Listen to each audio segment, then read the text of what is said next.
Welcome to The Explainer. I'm so glad you're joining us today. We're going to be putting on our most objective analytical lenses to break down a really fascinating set of findings. These were recently shared by Dr. Phil, reflecting on his year-long tenure on the Presidential Commission on Religious Liberty. Our goal here? To look strictly at the data, the testimonies, and the historical precedents the Commission gathered and map out exactly how they define the current state of religious freedom in America.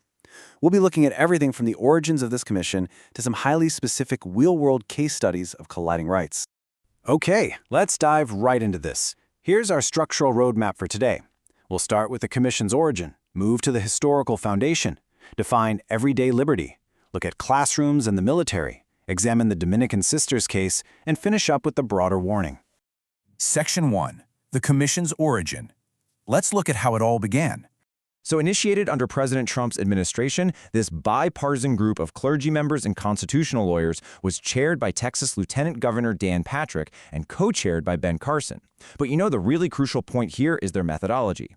They actually held monthly, open, live broadcast public hearings at the Museum of the Bible in Washington, D.C. over the course of an entire year. So the findings we're discussing today, they aren't just theoretical. They're derived straight from the live, public testimonies of ordinary citizens.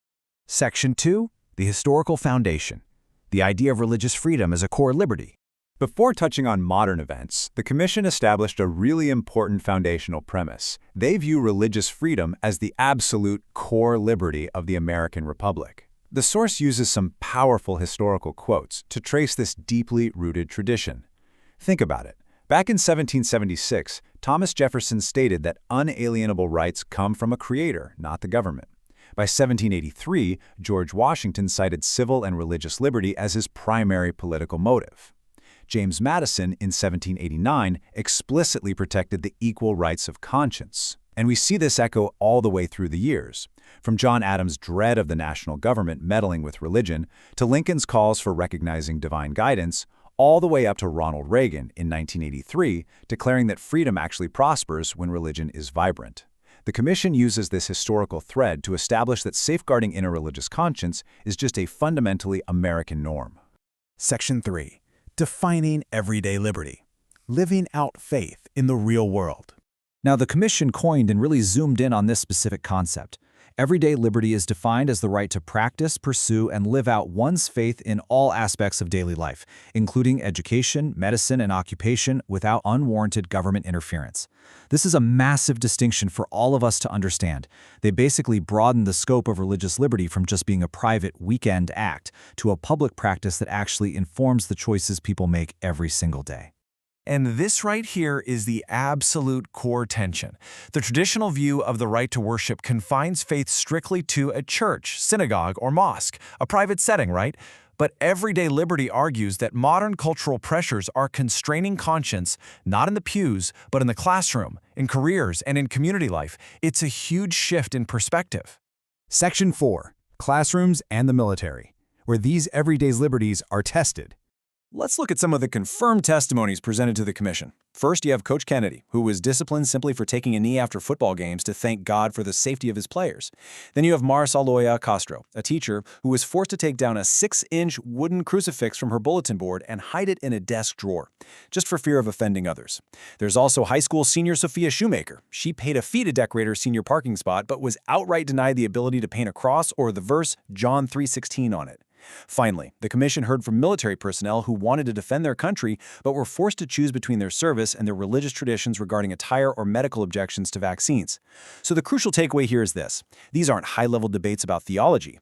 They are practical, real-world collisions of personal faith and institutional policy. Section 5. The Dominican Sisters case, a major clash of rights. Let's really set the stage for this one, because it's a huge case study. The Dominican Sisters of Hawthorne, specifically their Rosary Hill home in New York, have been operating for 125 years. They provide skilled nursing care and comfort for poor patients suffering from incurable cancer. They charge absolutely no fees, they take zero government aid, and they accept no insurance. As Dr. Phil notes, to these nuns, their end-of-life care isn't merely a social service, it is the active, literal practice of their Catholic religion. But here is where two massive forces collide. The New York Department of Health is implementing a comprehensive LGBTQ+ Bill of Rights mandate for long-term care facilities. This mandate requires staff to use gender-affirming speech and pronouns, allows biological men into women's rooms, and mandates the accommodation of extramarital sexual relations. However, the Dominican sisters' strict adherence to Catholic doctrine fundamentally opposes these mandates. The source points out something really interesting here. This state actually exempts Christian scientists from this mandate, but not these Catholic nuns. So what we have is a direct, undeniable clash between a state's mandate for comprehensive healthcare rights and a private institution's strict religious conscience. And the stakes here are incredibly high. Dr. Phil highlights that if the sisters don't comply with the state's ideological requirements, they are facing severe penalties. We're talking about the potential loss of their license to provide services to dying patients, steep fines, injunctive relief, and, incredibly, even the potential for jail time.